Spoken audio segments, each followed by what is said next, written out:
कलावंतीण दुर्ग जो पनवेलच्या जवळ आहे. म्हणजे तुम्हाला मॅडम मी गंमत सांगतो की कलावंतीण दुर्गला ज्या पायऱ्या आहेत त्या संपूर्ण बाहेरच्या बाजूने त्यांनी अशा सर्क्युलर शेपमध्ये करून काढलेल्या आहेत. कलावंतीण दुर्ग हा पावसाळी ट्रेक आहे का याचं उत्तर नाही असं आहे.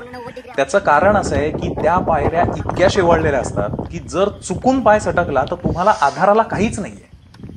आणि मला एक गोष्ट सांगा, आत्ताची गर्दी आपण वाढती बघतोय तर कड्याला चिकटून त्या सुळक्याला वर जाणारे लोक आणि खाली उतरणारे लोक, हा जो खाली उतरणारा माणूस आहे हा दरीच्या साईडने उतरत असतो. बॅगचा जरी धक्का लागला चढणाऱ्याचा तरी जीव जाणारच आहे ना.